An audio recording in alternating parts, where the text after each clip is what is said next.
What's up, everybody, and welcome to Read the Bible with me. I'm Stan, and today we're looking at chapter 36 of the book of Isaiah. If you're new here, go ahead and click the subscribe button and turn on your notification bell. This is a Bible reading club where we read the Bible every day, and we've been doing that going on 3 years now. So thank you so much for reading the Bible one chapter a day, every day with us.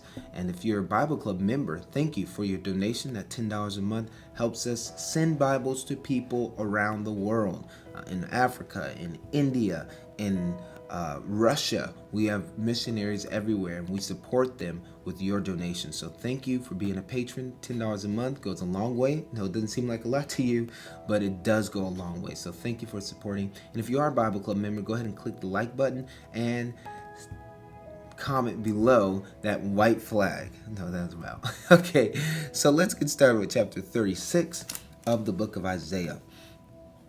It says, in the 14th year of King Hezekiah, Sennacherib, king of Assyria, came up against all the fortified cities of Judah and took them. And the king of Assyria sent the Rabshakeh from Lachish to King Hezekiah at Jerusalem with a great army.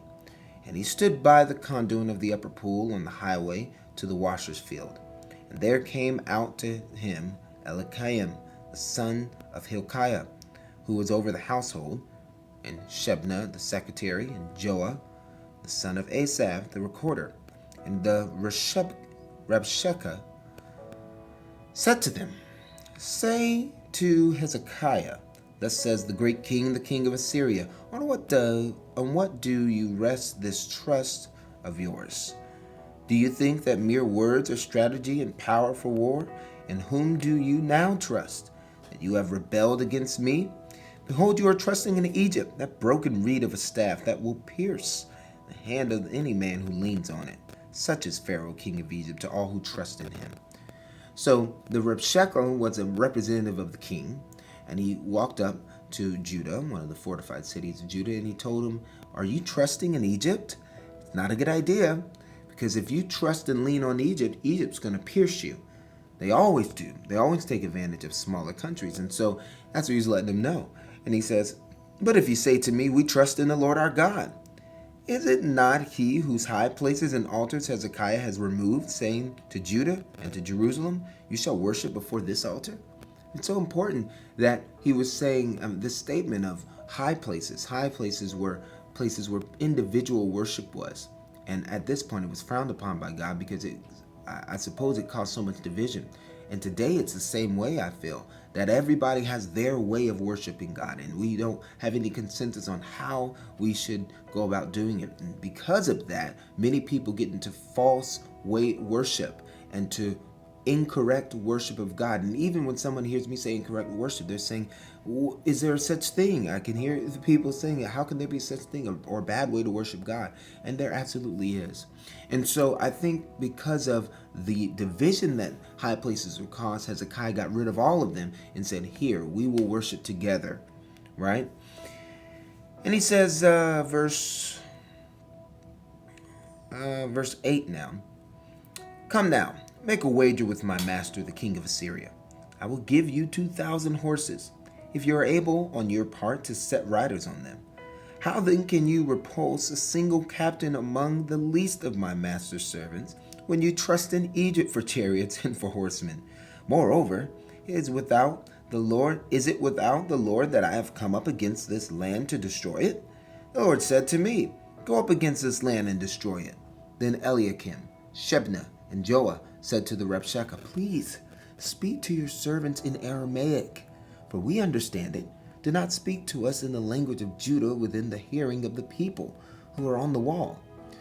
But the Rabshakeh said, has my master sent me to speak these words to your master and to you, and not to the men sitting on the wall, who are doomed with you to eat their own dung and drink their own urine? He's saying, no, I'm going to speak it in a language where everybody can hear, so y'all understand that y'all are all about to die. I don't want to talk in a way and they are surprised by what's about to happen to them. Then the Rabshakeh stood and called out in a loud voice in the language of Judah, hear the words of the great king, the king of Assyria. Thus says the king, do not let Hezekiah deceive you, for he will not be able to deliver you. Do not let Hezekiah make you trust in the Lord by saying, the Lord will surely deliver us. This city will not be given to the hand of the king of Assyria. Do not listen to Hezekiah. For thus says the king of Assyria, make your peace with me, and come out to me. Then each one of you will eat of his own vine, and each one of his own fig tree, and each one of you will drink the water of his own cistern, until I come and take you away to a land like your own land, a land of grain and wine, a land of bread and vineyards. Beware lest Hezekiah mislead you by saying, the Lord will deliver us. Has any of the gods of the nations delivered his land out of the hand of the king of Assyria? Where are the gods of Hamath and Arpad? Where are the gods of Sepharvaim? Have they delivered Samaria out of my hand? Who among all the gods of these lands have delivered their lands out of my hand, that the Lord should deliver Jerusalem out of my hand? But they were silent and answered him not a word, for the king's command was, do not answer him.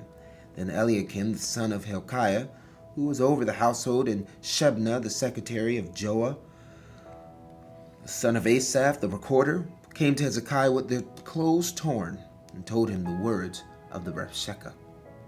So we see here that the Rabshakeh has made a wager and said, hey, we're about to kill all of you if you don't turn and surrender to us. And they were commanded by Hezekiah not to say a word to their enemy. That's a good lesson for us to learn. Sometimes it's best to be quiet and let our works and the work of God speak for us. Amen. Thank you so much for reading the Bible with me today.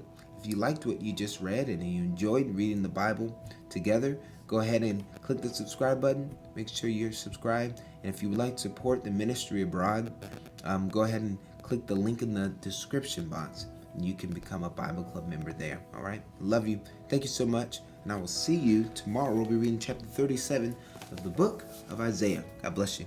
Peace.